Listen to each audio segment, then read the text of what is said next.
I'm thinking that it's actually really nice for them to actually try to make a garden and a farm in the city because there's not so many of those around. Our children are so unhealthy. We know for sure that this is going to be the first generation that does not outlive their parents.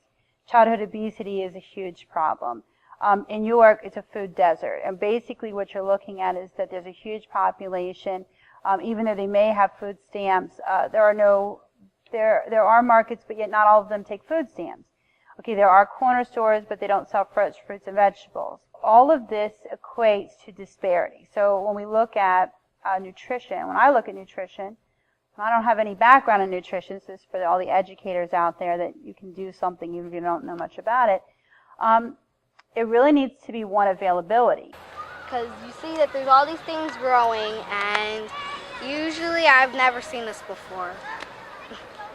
All I usually see is we see gardens, but they're not as big as this, and they're actually trying to make a farm. Like, that is crazy, and I actually am really glad that Miss Annie and the people wanted this to be for us because they're just being really nice, and we got all this food that we're gonna get when it all grows. We're gonna take out the food like we did last year. I got a huge cantaloupe and I had it in my hand, and I got a pomegranate.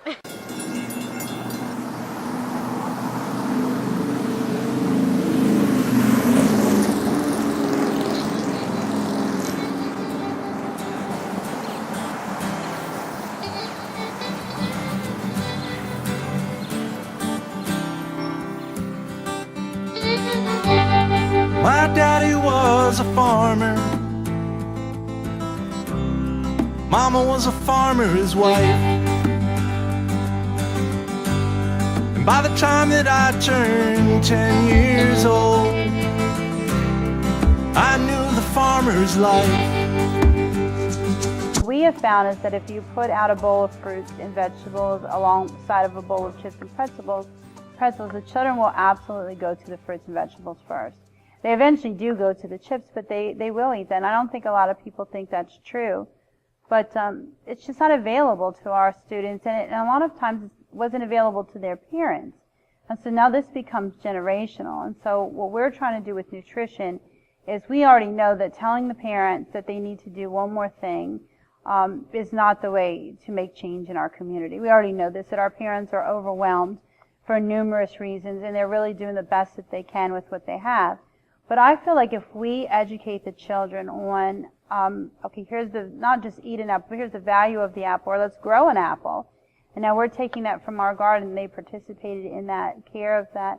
All of a sudden, they're going to always eat an apple, and they're going to always look for an apple. And I thought one of the things that was amazing to me is we started Hope Street a year ago, and this year we had 5 parents start their own gardens. And I thought it would happen, but I never thought it would happen in 1 year. And they're taking pictures and showing me. So now we know that in those families, we have truly affected change. And now they don't have to come to Lincoln or to Hope Street to get a tomato. They can go in their backyard and get a tomato. I would feed the world by giving them a bunch of food if I could find any. And I would come here to look, and if I had to, I would pull some plants and give it to the world, because I don't want anybody to starve. And if they did, I would feel so bad.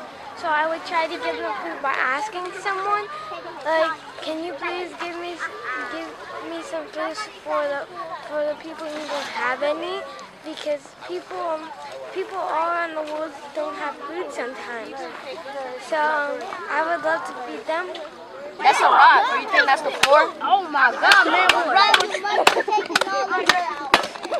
There's wood under here, you know that. There is wood. I'm going. Oh my God. Cement. They probably put dirt in there.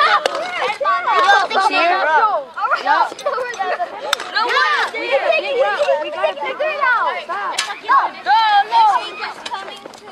Back in October of 2012, Shavosky Buffalo and Kevin Schreiber, Aquina Washington, and myself, and George Fitch, who was then our principal, went down to Hope Street for the very first time. And at that point, the the weeds were as tall as the fence, and it was very barren, and it was just terrible. And they had approached us about taking over that property, that Lincoln could take it over as an outdoor garden from the Redevelopment Authority. And at first I really wasn't that excited about the project because I didn't know anything about gardening, and I certainly didn't know what we were going to do. But when I was in California the year before, I had saw outdoor classrooms, that all the schools had them, and I thought, well, no, that's something very cool in an urban environment, that we could put in this outdoor school and the students could go there, and that you would have lots of green space, and you'd have a gardening component, but that you could have reading lessons there or math lessons. And now we realize that there's a lot more lessons. There's library lessons, and there's 4-H curriculum that you can use, entrepreneur lessons we're doing there. So when I started to think about it in that context of an outdoor school, I got very excited about the project because it was this great fence, and so I knew that the teachers and students could go in and just really enjoy the space. I grew up in this valley. It's the only life I know. Between the Rue and the Junction, down on Granary Road, Granary Road. What is that? Squash. You got some over here too. I see some onions. Where you see onion at? Tell me where you see onion. Look, right there is squash and cantaloupe. Hey, where's that corn? It probably was not till January 2013 that I actually committed to the project. 2 days later, we had 100 participants sitting in our lobby saying that they would help. For the most part, all the organizations that stepped forward said that they would help us. I always call it your Rockstar 5. Who are you going to call when you want to get a project done? So my Rockstar 5 in organizations included the Grace Fellowship, York Regional Dream Center. It was one of the very first phone calls I made and said, can you come look at this space? And right away they sort of laughed. They brought these farmers over from First Fruit Farms from Maryland. They have 200 acres, and they sort of chuckled. They're like, absolutely. You can definitely grow a garden in an acre piece of land. So that was sort of funny. And I also called Salem Square Community Association, which is the neighborhood association here in the West End. But really, they're really a model for neighborhood associations. They've done so much in the community with the Streetlight program and the Gates program. And I think it's one of the first neighborhood associations that truly took over a nuisance bar and is turning that into a community center. So there's a lot of things going on like that, which was really unique. And then I also called the group at Eat, Play, Breathe reached out to me, which is Corey Strathmeyer from the YMCA, Barb Kovacs from the Health Bureau, Kevin Alvarez from WellSpan. And what they were showing me was what we were doing as a community on a much larger level, which is truly now a movement to have the entire York community eating better, which of course Hope Street, playing more, which is your playgrounds, and Hope Street because you have this physical activity of walking there, doing activities, coming back, and then we have breathing better. And for sure we know that if we're putting in more green space, more trees, it's improving our air. And so it's this huge movement of York. I did not realize in January 2013 what was going to happen. And it's been truly miraculous. That's how I describe it a lot, as miraculous. So fast forward a year later, and we have 10 beds full growing fruits and vegetables, all go to the children. We have 100 students participating over the summer, about 3,000 during the school year. We're building the first of its kind outdoor classroom, which numerous people told me could not be built, would not be built, for different reasons. And we have 2 sheds there, and we have a greenhouse going up, and it really is that outdoor school that I thought that it would be even before I had a location. Hope Street Garden. I see plants with heart-shaped leaves. I hear people talking. I smell flowers. I feel soft leaves. I taste green beans. Before we even started the garden, my friends from Grace Fellowship came here to do a build club with us. And I was insistent that we were building garden boxes, even though I had no garden. And I had no idea what I was going to do with them, and I didn't do anything with them for almost a year. that they sat here with nothing. But sometimes we get those moments that something, we just know we have to have something. And I would encourage people, especially leaders, to listen to those moments. For me, it was building garden boxes that eventually became something very important at Hope Street and actually shows all of our partners. Each partner has their own garden box. And so that was interesting. And all that came before we even had a garden. So we're going to plant them in these 2 raised beds. But guess what? Do you guys see this? Do you guys see these rocks? Yeah. Yeah. Do you guys want rocks in your garden? Especially for carrots? Why not for carrots especially? Do any of you guys know? I want you guys to pick out as many rocks as you guys see. And if you guys see any glass though, don't touch it. Let me know and I'll grab it, okay? Yeah. This one's dirty. Yeah, they're going to all be dirty. They're in dirt. You've been dirty. Say it really loud for them again. 78. No, you had the 70 part. 70? It's 75 days we have to wait before we can eat these carrots. That's a long time. I like carrots. I don't like carrots. Okay, fine. Anyway. Maybe we can have, if you guys don't eat your carrots, we can have a carrot competition where you guys can create a carrot person. Can you guys put your hands up if you're listening? Put your hands up. Franco, my hands are in the air because I'm listening. Okay, so guys, you see my hand? You see how I have my first joint right here? You're going to stick your finger in just to that spot, and then you're going to drop 1 seed in, and then you're going to cover it lightly. I want you guys to do some around the border, but I also want you guys in the center too, because we want carrots all throughout here, don't we? So now put your palms down. I'm going to give you guys some seeds. Hole, put a seed in, cover it up. Absolutely. Can I get another one? Don't pat it, cover it Oh, up. you guys are doing great. You guys got a lot of holes already made. I found another seed. Okay. Can I get another one? Bless you. Thank you. 1 seed per hole, remember. Oh, so it's going to get a little bit more air and I got moisture no held in seed. this one. The sun's coming up. Hope Street Garden. I see tomato, strawberries, and lettuce. I hear Kissy and Miss Annie talking. I smell flowers, grass, and beans. I feel the stem of a flower. I taste lettuce. My uncle worked the coal yards just up the line a spell. And on the nights that he'd come calling, all the stories he would tell about the king and queen of England, for the day George Krebs died.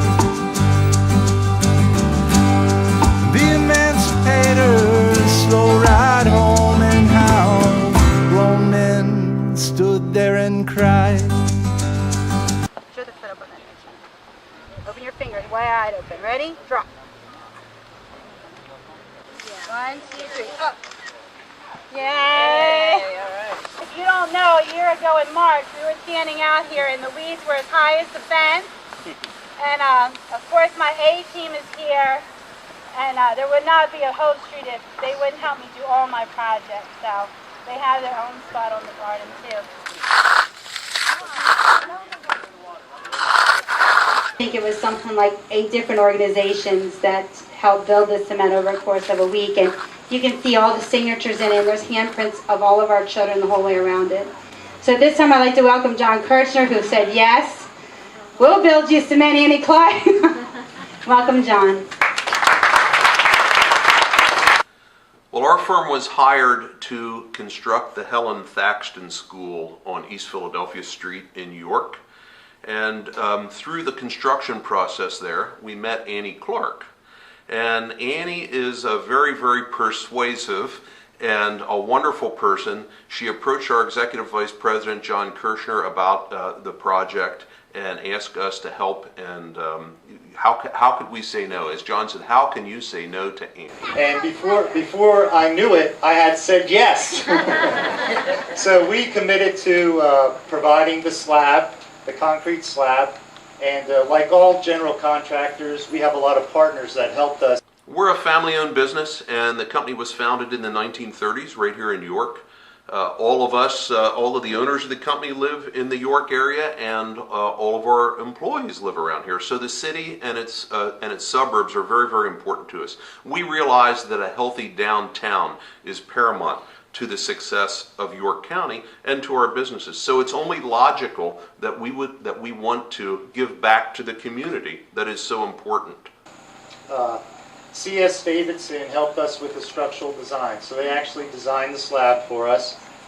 Weaver and Son Excavation did all the excavation for the foundations. Ziegler Concrete provided the concrete. Yo Concrete actually provided the labor to set the concrete and also to set the rebar, and the rebar was supplied by Kinsley Rebar. There's actually stone under this slab. The stone is supplied by York Building Products, and Bern Anthony helped in placing all the stone. And these brackets, we actually got a donation from a cleaning service to help provide the brackets, and that was Clean Choice. So again, we appreciate being part of this project. And just to let you know, after we finished this slab, Annie cornered my general superintendent and got him to say yes. And we also installed the gate that's out there that you walked in. So we call Annie the big cheerleader. Thank you.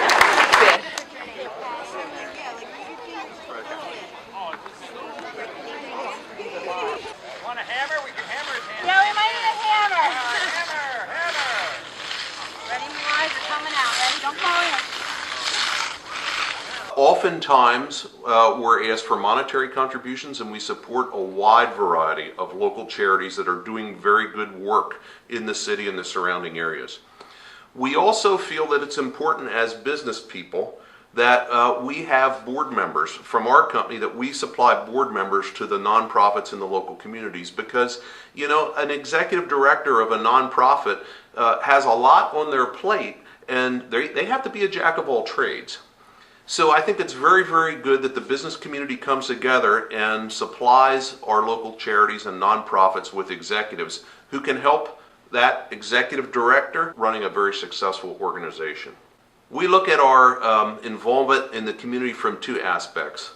One is a financial contribution, and the other is a contribution of our time, whether it be executives or, in our case, project managers, who can really bring some different skill sets to these nonprofits to help them. For instance, a nonprofit may be considering a building expansion project, and the executive director has never built anything before. Well, we can supply the skills and the talent necessary for them to have a very successful project. You can't really tell the difference, but it's kind of like a watermelon, but it's actually cantaloupe. This is cantaloupe. There's more growing now. I would feed the world exactly the way I'm trying to feed the world in York, which is Hope Street Garden Learning Lab. I think that the key to this, and we know for sure that there's some research going on around this, that really gardens have to go up everywhere, that we're really coming to the point in our world that everybody needs to be growing something. Our coach from the NLPH, Joyce Essence, told us that during World War II, 45% of Americans had their own gardens. And that's the highest time in our entire country that went on. And so she's challenged us to look at that a little bit more. So I eventually see this as what are called mini hopes. And so basically, a mini hope would be a small box containing several, they're called jack bags or growing bags. A couple bags of dirt, you'd have your tomato, you'd have your lettuce, you'd have your pepper. And this would be made available to any family in any rural or urban, especially urban areas where we live. That they could place this anywhere. It could go on your front porch. It could go on your back porch. It could go on a balcony. And then all of a sudden our children are growing their own fruits and vegetables. So we know that this is possibility. They're doing it in Florida. For sure they're using the jack bags, and they're having about 40% the yield. And so, and you can do a bag and dirt and a plant for $3. So it's not as hard as people think it would be to change the world and change food for the world. I grew a garden just so I could show Guillermo up there that I can do this by myself. And this is actually the first year I did this all by myself with no help. We've been growing this garden now for 5 generations now. So this will be this is the last year for this garden. Hopefully next year we'll have a bigger garden somewhere else. I just like being outside in nature and seeing flowers and gardens, and it just makes me so happy. And fresh fruits and vegetables for everybody, not just me or somebody else. Everybody gets to enjoy it. That's what makes it so nice about Hope Street. Well, unfortunately, my corn went bad. I have cherry tomatoes, I have watermelons, I have regular watermelon, I have a grape tree that did not grow this year. Hopefully next year will be better. A lot of cucumbers. I started climbing plants. Didn't realize on how bad it could get until after I looked. It's gotten pretty bad. If it's up to me, they have a open field up the street. I wish I could afford to get that. I would and make that in a big garden, like Miss Annie did over there at Hope Street, just to show everybody that everybody just enjoys fresh fruits and vegetables, just not the rich people or the poor people. Everybody enjoys it.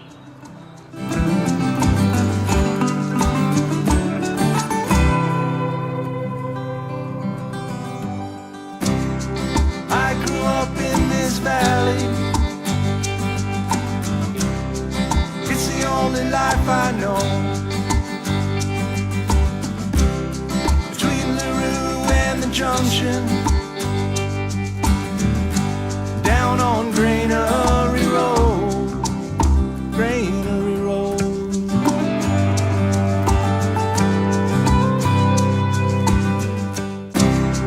I grew up in this valley. It's the only life I know. Between LaRue and the junction, down on Granary Road, Granary Road. I've always lived in the city. I grew up on Queen Street, but I went to a private school called Deep Run, and it was actually a school on a farm, and this was back in the early 70s, and I took a taxi cab to school every day, and this is a true story. And so I went to school on this farm, and I learned about all these things, about farms and gardens and creeks, and I would think 90% of my day was spent outside. And, you know, people might think, well, what do you do about reading? What do you do about math? And you learn these things. You just learn these things. They do come to you. And, you know, so I'm very educated now, so I can tell you that in the long run you still learn. So when I look at our education today, it really does sadden me, you know, not any particular school, but just all of us as a collective group. Students are spending 7 to 9 hours a day in a classroom. The majority of that time, 80% of it, if not more, is spent sitting at a desk. Are they reading? Yes, to some degree, and yet our achievement across the country shows that we're not reading proficiently, that, you know, 40-some% of the children are reading on or above grade level in an urban environment, but nearly 60% are not. Okay, so you can see that not necessarily does seat time equate to really learning. So I think that when you look at our country now with things like the Common Core, you can see that the country is recognizing that this kind of learning in isolation is not really effective. So where are we at? So if you look at all my projects, Hope Street being the largest that I've ever done, it's all about children actually real world learning. Understanding that, okay, we can count, but can we count seeds? And how many go in there? And when do we grow that? And what month is that? And what time of day is that? And when is the sun shining? And actually thinking that everything leads to something. There's always something next. And I tell children that all the time. There's always something next. Always. And so that's what we have to do with our children, is we need to accelerate that learning. So I think some of the best moments I've seen is children sitting there and writing poetry about a plant, right? And so they're using their writing skills, they're using their reading skills. Of course, they're using mathematics. When we had started this project, we had 2 representatives from each school on our actual planning committee, and they designed the entire garden. So Emily from Logos, her design is very true to what you see at Hope Street Garden. and that was done very early, but they had to do the measurements and what fit and why did it fit. And now even when we're doing the drip irrigation, we have high schoolers working on how do we really time that. And so that just shows you how learning becomes real. I see green lettuce and orange tomatoes. I hear people talking. I smell flowers. I touch flowers. I like to eat them. Good job. You want to read yours again, Miles? I see beans, flowers, and weeds. I hear trucks building. I smell dirt. I feel happy because I like Hope Street Garden. I taste strawberries. I'll be thrilled because I feel happy and strong. I will tell the cops to deliver the food to them. Hope Street Garden. I see red strawberries. I hear bees buzzing. I smell dirt. I feel a breeze on my face. I taste vegetables. Hope Street Garden. I see green beans. I hear bees buzzing. I got distracted because I feel. And what was your sentence? I feel what? What did you say? I feel. What did you tell me? Need help with a word? Show me which word. Okay, Smell. Smell strawberries. I feel soft Jordan's team. Franco and Jeremiah. If you guys are done reading or practicing, read it to each other. Practice reading them to each other. Hi, I'm Tali. This is my brother Dom, and we're gonna be taking a tour of the Hope Street Garden today.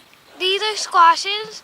They look like pumpkins or watermelons, but they really are squashes. And you can obviously see they're growing as fast as anything. Here are the trails that we made, me and my class and other classes. You can also see we did a very good job. We're also growing corn. And some of the pieces of it is getting dry. Yes. And we also are growing some tomatoes. That's the good part. Yes. We are growing tomatoes too. So I wish there was tomatoes here right now. Oh. And look at that giant yellow one. This is a giant yellow squash right here. Those are the flowers. And look at that little squash. That's the little squash I ever saw. Yes, it's very little. Okay then. There's obviously tomatoes right here too. So you can also see tomatoes are growing fast too. There's one here's red. You can obviously see there are also tomatoes right here. Somebody must have put them up on here. And you can also see they're very yellow, green, and different shapes and sizes. See, we collected rocks. Me and my group, we call our group the Learning Lab people. There is some flowers. As you can see, they have not much sweet, you know? not so much weeds. We may put some flowers around here to celebrate how much work the people did. You can also see some of them are rotting, but it's not that bad. We cleaned out a bunch of rocks from here, but you can also see there are a little bit more. They are planting different kinds of foods in here. When we get all the rocks out, there are going to be carrots. There are some weeds here and some growing. You'll also see some people put these down here. They look very cool. Well, I'm going to tell you a little story. My yaya, when she first went to California, she saw outdoor classrooms and gardens. She first thought, well, I should get a garden. There's a person taking care of a garden, and she was thinking, I should buy it. And now all these people are helping churches, like people from churches, students, teachers, Kevin Stryber, the mayor. And now she is making an outdoor classroom. You're going to go right here, okay? I want you to get center. Center yourself up. Get your hands wide open. Right, and lean out. No, not on the edge. Go.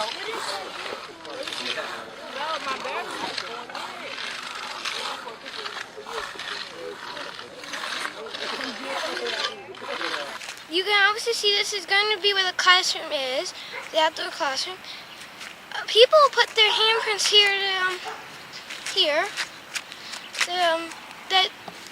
because they were good, because teachers picked them, and they're making this outdoor classroom so that people can know how much they care about here.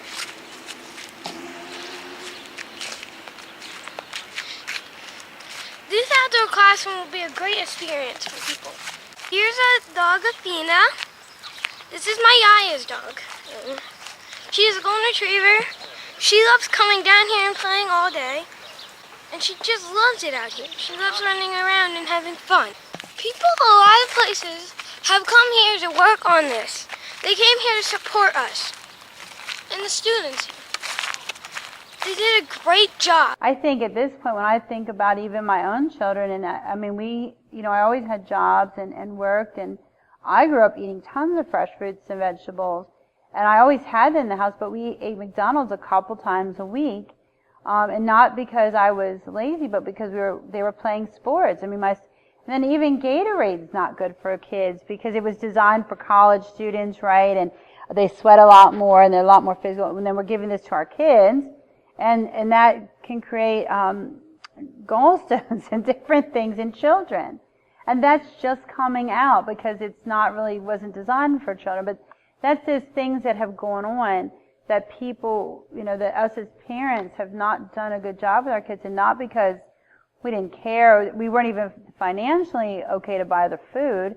It was convenience. It was time. Nobody said anything. So I think about that. My kids eating McDonald's. Now, my children don't have a weight problem, but they could have. And maybe they will later. Maybe they will at some point. So I think it's that stuff that, we thought we were doing better than our parents, and in fact we weren't. How did the farmer mend his overalls? Oh no. It's a joke now, remember, so sort of think. How did the farmer mend his overalls? With a cabbage patch. Get it? Are there any foods that you eat that use cabbage? Okay, fried cabbage, excellent. Cabbage has a lot of good nutrients. You've probably heard of some of these before. Vitamin A, what does vitamin A help with? Strong bones, that's right.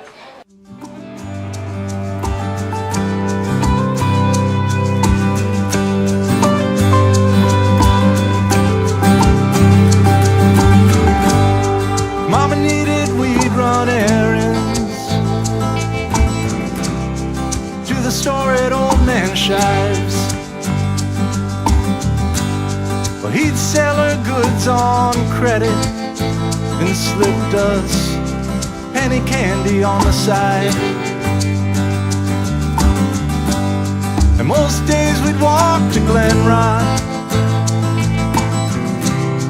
be it sun or wind or rain.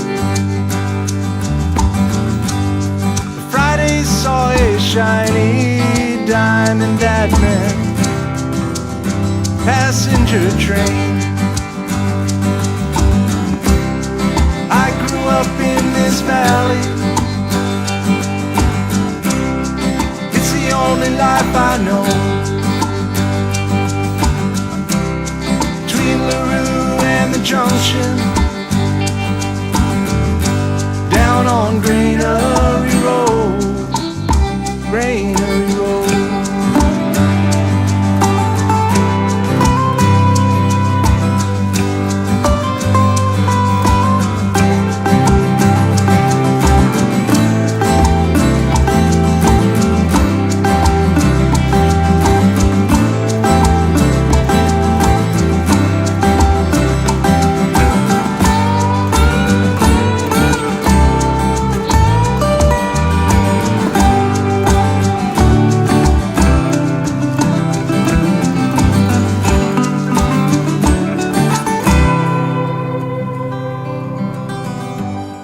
My uncle worked the coal yards, just up the line a spell. And on the nights that he'd come calling, all the stories he would tell about the king and queen of England, for the day George Krebs died. The emancipator's slow ride home, and how grown men stood there and cried. I grew up in this valley, it's the only life I know. Now I'm headed back to home, back to Granary Road, between LaRue and the junction, down on Granary Road.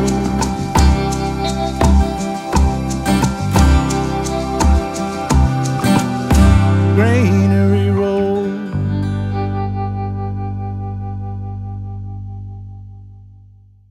I'm just out here. This is City Lane right here.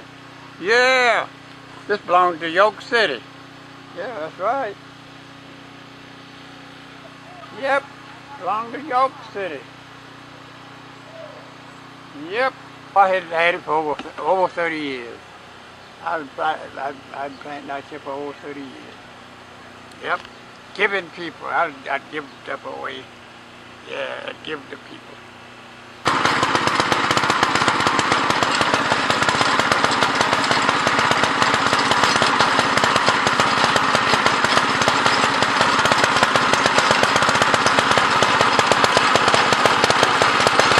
Come here, 51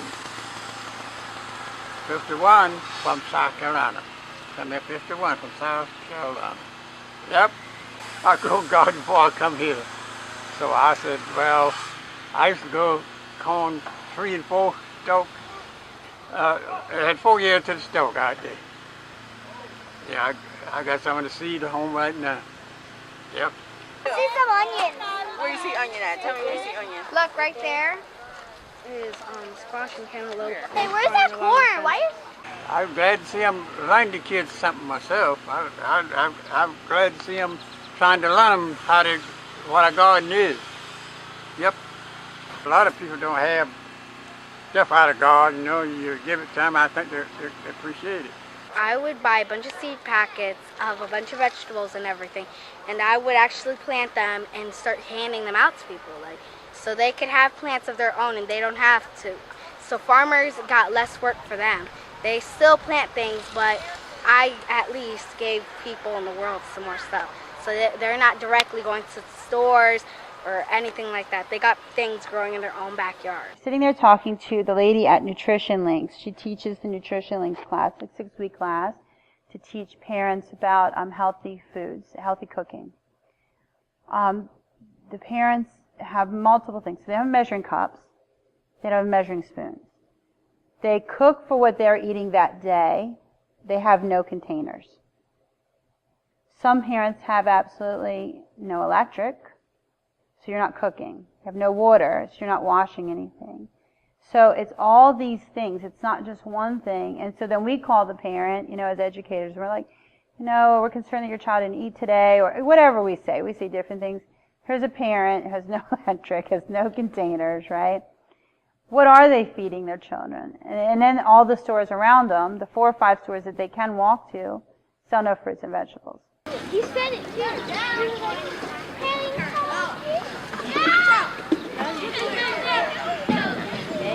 so now we only need 4 more persons.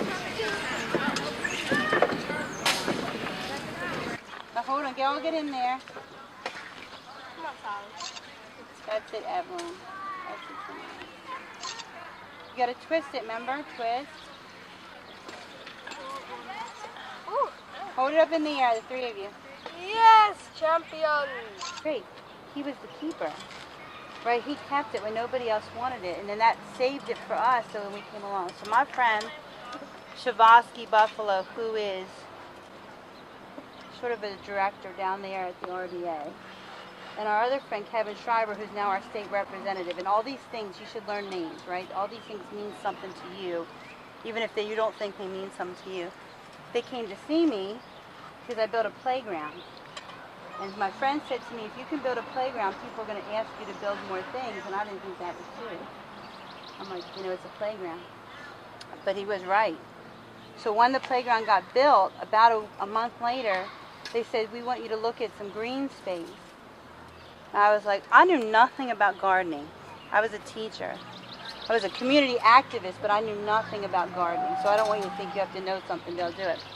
So we went and looked at this green space up the street, across from Gus's, and I said, no, you need that for parking. You don't want to give that up as a garden, right, and then take it away, because then people get mad. I get mad. So we came and looked at this space, and my answer was no. It was too big. I mean, look how big this thing is, right? Would you want to take this one all by yourself? No, me either. But in a moment, what had happened was a year before that I was in California and saw these outdoor schools. And I thought, what would happen if you could build an outdoor school? What if that was really the case? That kids could read outside, or do math outside, or just sit outside for just a minute, right? Not be stressed. What would that make a difference to a kid and how they thought about their world? You joined the Navy. You know what the Navy is? Do you know what the Navy is? The Navy is one of our armed forces that help protect the United States. They're the ones that go out on boats. Maybe one day one of you guys might want to be in the Navy. I'll be a basketball player. That's good. I like that too. I'll be a football. That sounds good. I want to be soccer. You like soccer? All right. I want to be a veterinarian. That's very good. Cat. Oh! And over 100 games and books. Oh! And over 100 maids and cooks. Oh! They had a lot of stuff. Yeah. Their house is crowded. Look at that. Oh! There was once a goose by the name of Tilly who bragged and bragged, which was very silly, wasn't it? She is thinking. Can I read that? No, I'm reading it, baby. I'll let you read another book, okay? Thank you. It is. It's a chair. See it? That's the back of the chair, and that's the seat, and that's the legs.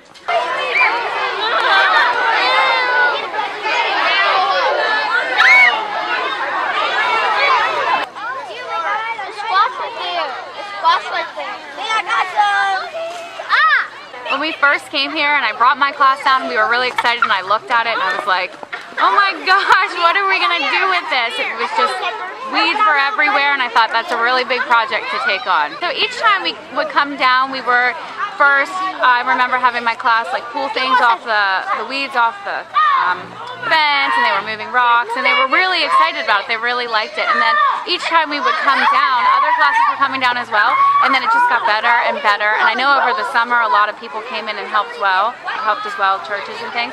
And it just started turning into this, and it's beautiful. We're picking fruits and vegetables and vegetables. I just said that.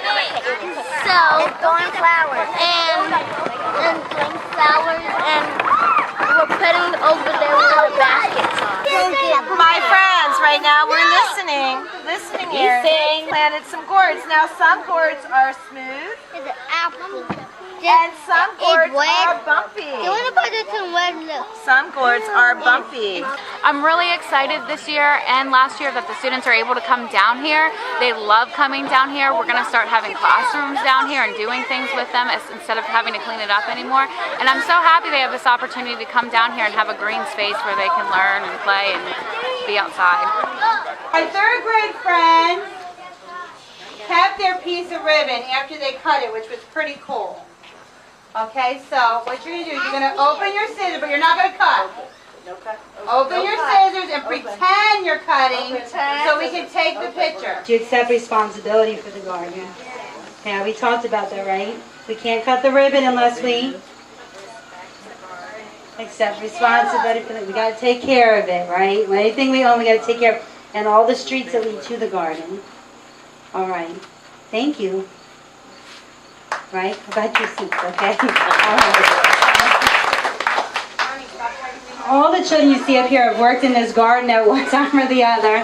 And so, Ariana, where are you at? I got this huge bear. Come over here, Ariana. Oh, that's another Ariana. Oh, we got two Arianas. Ariana is a 12th grader at Helen Saxon Charter School, and she is my go-to. She's like my assistant, which is fantastic. She's really good. The benefits of having an outdoor learning classroom is more than what we see.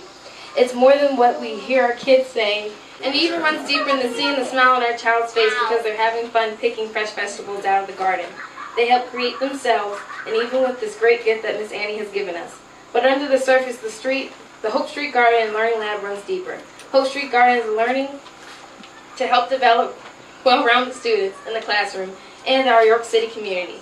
Students will be able to enhance their personal and social communication skills. With this enhancement, students will develop an appropriate level of self-esteem, take personal responsibility, cooperate with and respect the needs of others when needed.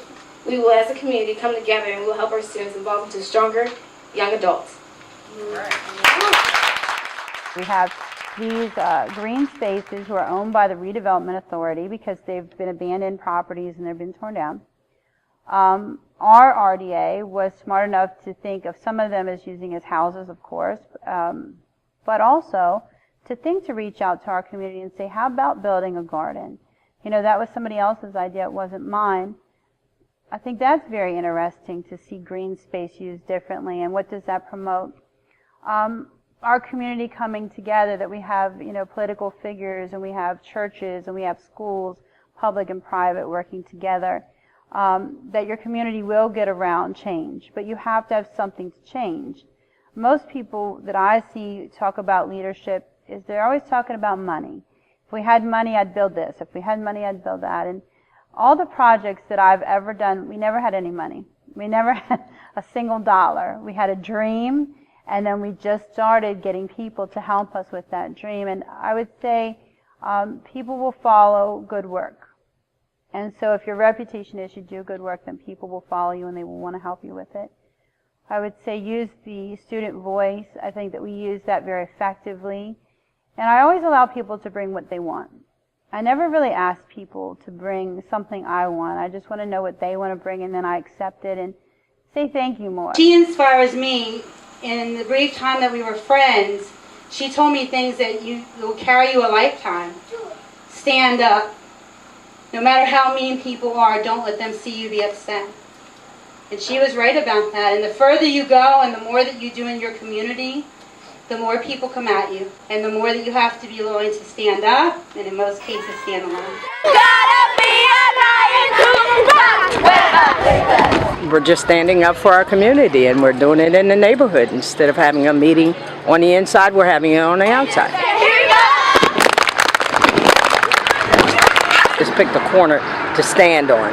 And everybody suggested that we stand on this side because we didn't know what that side would look like by this time. So what we plan to do is continue action within the community, continue to doing activities within the community all over Northeast, South, and West, not just on the West End. They need to stand up for it. So I want them to know that it's their streets and they have to be safe because that's where they grow up. So really they own it, and wherever we go we prove that we own it. So, right?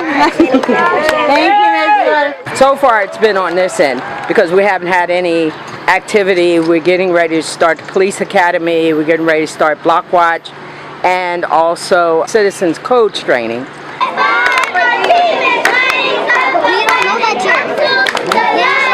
Plus, over the summer, Miss Paulette and myself, we plan to do the walking school bus so that when the school year starts, we'll have a corridor of people watching the kids go back and forth to school.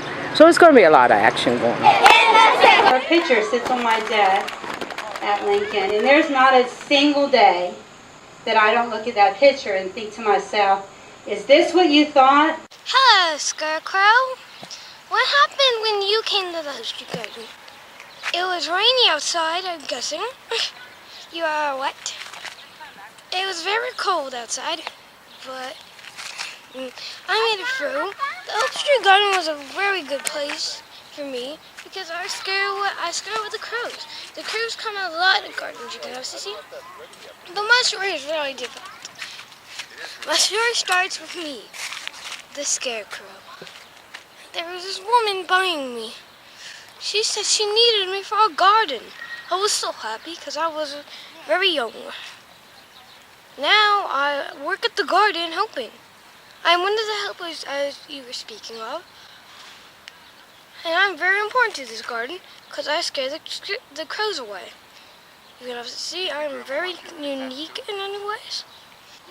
I was started as a young scarecrow. Somebody bought me.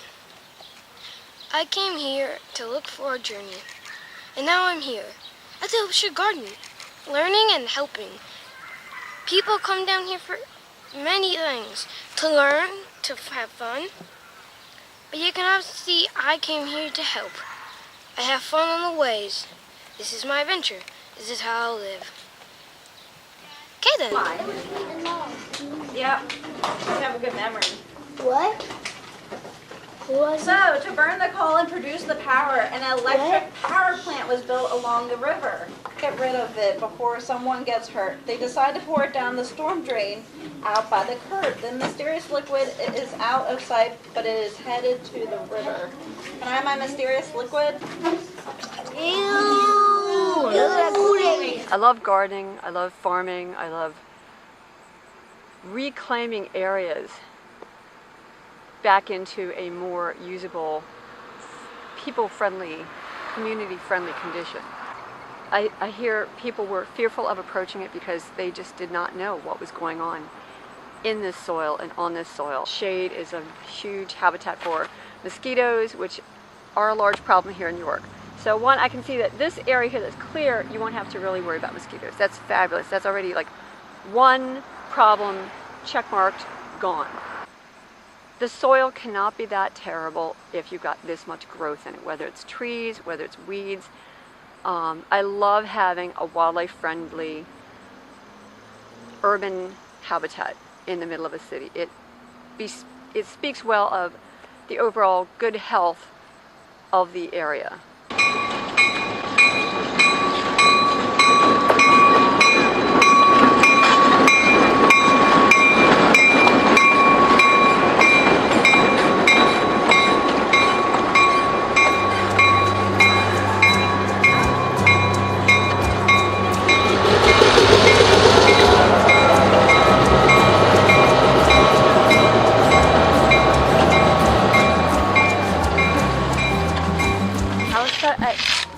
Because this kind of like my inspiration because there's lots of vegetables here and we can feed them well.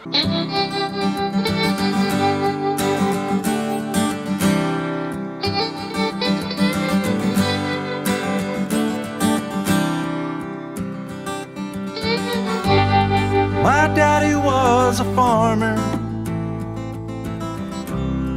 Mama was a farmer's wife.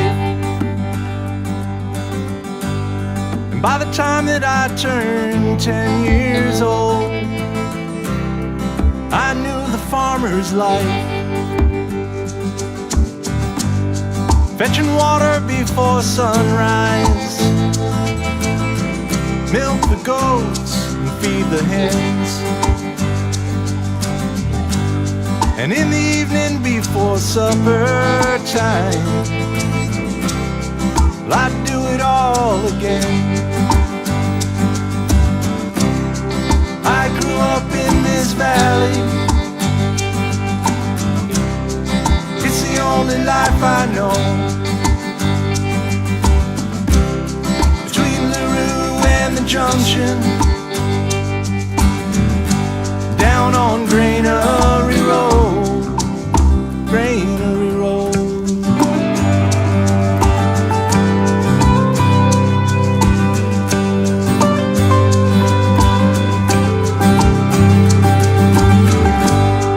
Mama needed, we'd run errands to the store at Old Man Shives. Well, he'd sell her goods on credit and slipped us penny candy on the side. And most days we'd walk to Glenrock, be it sun or wind or rain.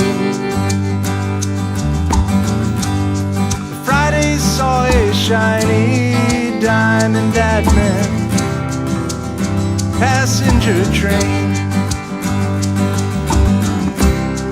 I grew up in this valley.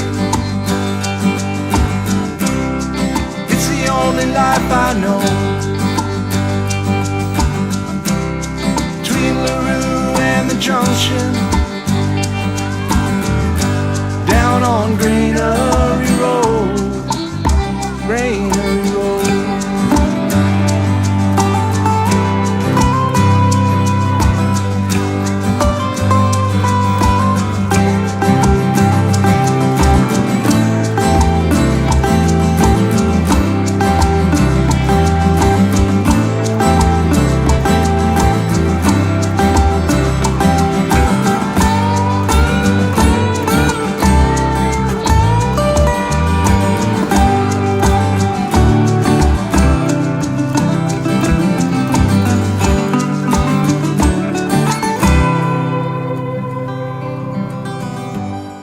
My uncle worked the coal yards just up the line a spell. And on the nights that he'd come calling, all the stories he would tell about the king and queen of England, for the day George Krebs died. The emancipators slow ride home, and how grown men stood there and cried. I grew up in this valley. It's the only life I know. Now I'm headed back to home, back to Granary Road. We found a bunny! Let the bunny alone. You're scaring it. It's moving. Okay, it's all away from the bunny. It's going! It's over there! You're scaring him. It's over there. Where'd he go? He ran over there.